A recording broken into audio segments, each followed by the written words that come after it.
We live in a world where your phone updates itself more often than your fridge gets cleaned. The 21st century is fast, unpredictable, and occasionally absurd. And while we have mastered the art of scrolling, swiping, and binge watching, the real question is, have we mastered the art of living? That is where life skills come in. Not the kind you learn from the YouTube tutorial titled How to Boil Water. It actually exists. But the kind that helps you navigate relationships, careers, crisis, and the occasional existential meltdown. To help you achieve this,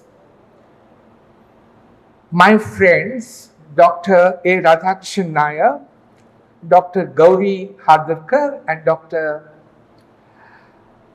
Sunita Ranjan have come out with a comprehensive manual for life skills titled Core Life Skills for the 21st Century, which the Honourable Governor has just now released.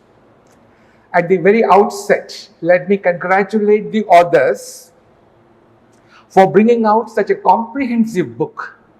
More than a reference book, this manual serves as a training companion, helping facilitators effectively address theory, practice, and application. This is an essential resource for life skill trainers, educators, or practitioners aiming to improve their sessions. Now, the question to be asked is, why are these life skills so important? Let us talk about a few life skills. I will list only 5 of them. Number 1 is critical thinking. Critical thinking is the superhero power we all wish we had during our group projects. As Albert Einstein once pointed out, the important thing is not to stop questioning. Curiosity has its own reason for experience.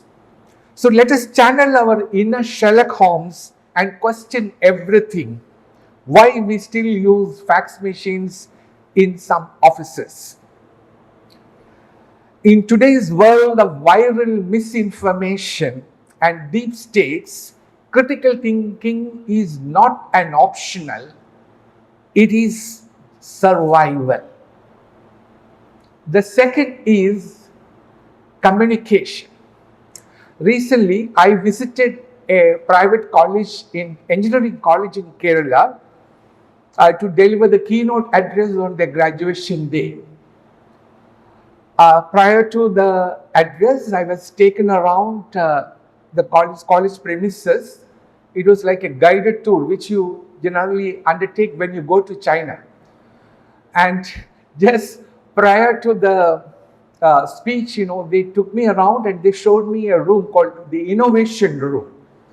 So I saw 2 students in their uniforms, well dressed, and they were, proudly displaying their innovation. So out of curiosity, I asked them, what is this all about? So the first person, looked at the other person and said in Malayalam, "Nee parayada," you say. The other person said, "Neeyalle kandupidichadu, adondu nee thanna para." You only invented it, so you say. So both of them were playing around, you say. So I didn't talk in Malayalam. I know Malayalam very well, but I thought I acted as if I don't know Malayalam at all. I just want to check whether these people have the capacity to explain it in lucid language in English. Unfortunately, they couldn't. To avoid embarrassment, I just walked to the next room. Now, friends, what's the point in inventing if you are unable to explain it to others? Effective communication is like trying to assemble an IKEA furniture. You have the tools, you have the words with you, But if you don't follow the instructions clearly, it might end up wobbly. Let me tell you another interesting story. That this is about an accidental proposal. A guy once texted, "I love you," to his lover. Actually, he had meant it for his mother, but unfortunately, it went to his lover. So the lover replied, "Oh, I have been waiting for this moment." And the result, they both got married. And what's the lesson? Communication is powerful, but double check your recipient list and maybe don't mix your romantic and maternal texts. Now, third is emotional intelligence. Emotional intelligence is like seasoning of life. As Maya Angelou said, "I have learned that people will forget what you did, but people will never forget how you made them feel." A woman once got stuck in an elevator and started panicking. So another passenger tried to calm her down and said, "Chill, be cool. Nothing is going to happen. Now just pretend that you are in a spaceship. What is your mission?"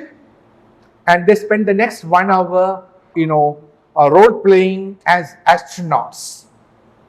Emotional intelligence turns stress into stories and strangers into allies. The fourth is resilience. Resilience is the bhima of life skills, mighty, unshaken, and always ready to rise. It is the muscle that helps you stand tall when the world pushes you down. As Churchill wisely remarked, success is not final, failure is not fatal. What is important is the courage to continue. That is what counts. So let us roll with punches like a true champion in the ring. Now, reliance isn't about perfection. It is about showing up even when things flop. Now, fifth is confidence building.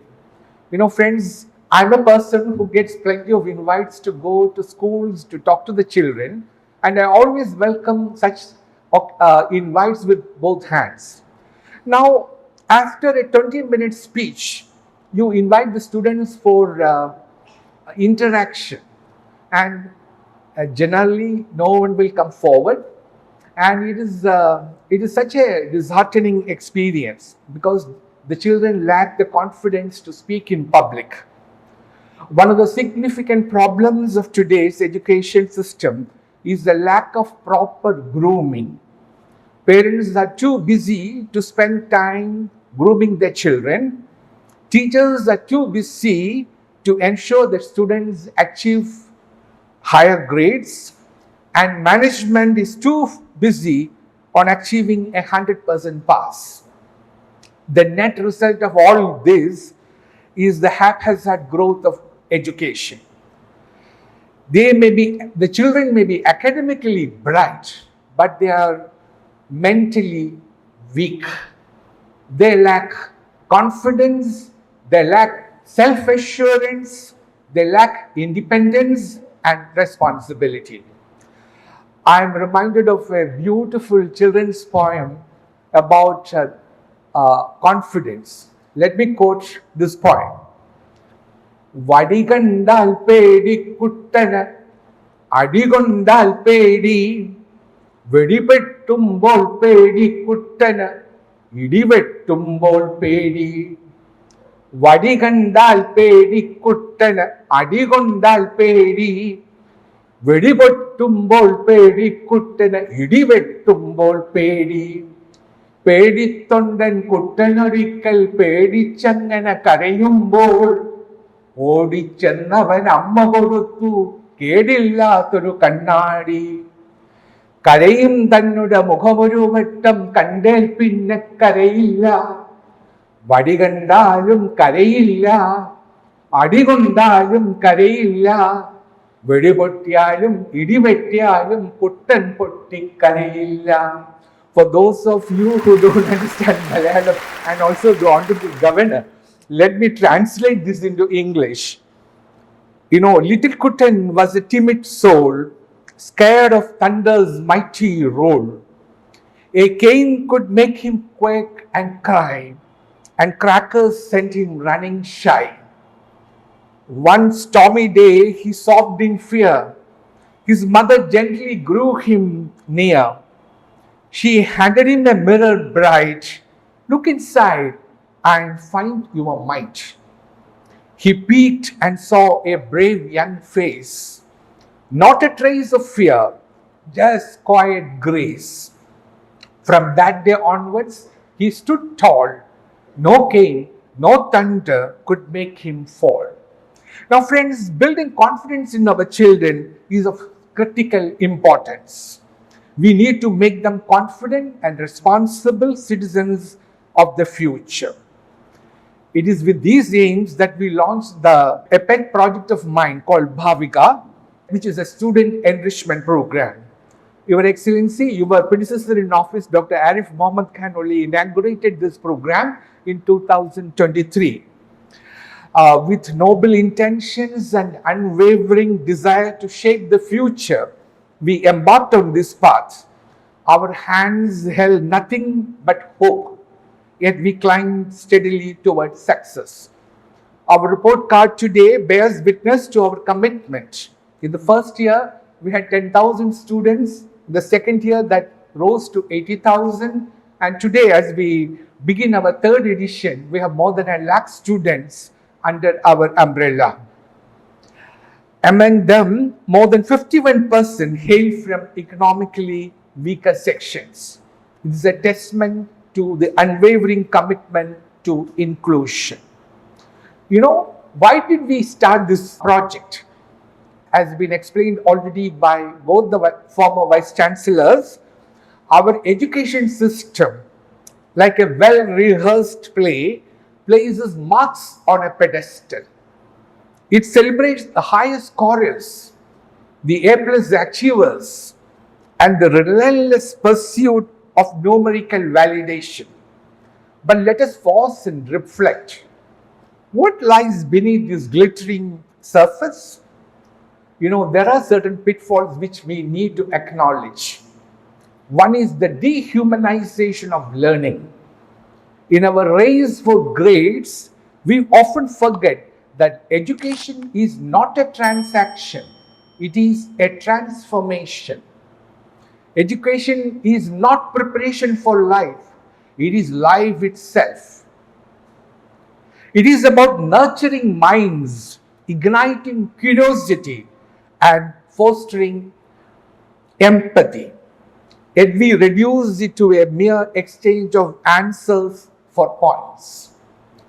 The child who stumbles but learns resilience, the teenager who questions norms, the dreamer who dares to imagine, these are the unsung heroes of education. Their work transcends report cards. The second problem which I notice is the erosion of values. As we chase marks, we inadvertently sideline values. Integrity, compassion, empathy, and ethical conduct. These are not mere words. They are the bedrock of character. When a student memorizes formulae but forgets kindness, when success is measured solely by percentages, we witness the erosion of moral values. Now, then the third problem is the myth that one size fits all. Our classrooms resemble assembly lines, churning out uniformity. But every child is a universe, a constellation of talents, fears, and dreams. Where is the space for creativity, for divergent thinking, for celebrating uniqueness? The pursuit of marks often stifles these sparks. Now, Bhaavika is a humble response to this. It is a call for change. It aims at value-based, life skills empowering education. It is just not an online platform. It is a revolution waiting to unfold. Friends, it's time that we wake up from our deep slumber. If we want to make our Honorable Prime Minister's dream of Vikasit Bharat, we need to make our students, the future citizens of this country, confident, resilient, and responsible. It is because of this that life skills assume such great importance. Thank you, friends, for your time and patience.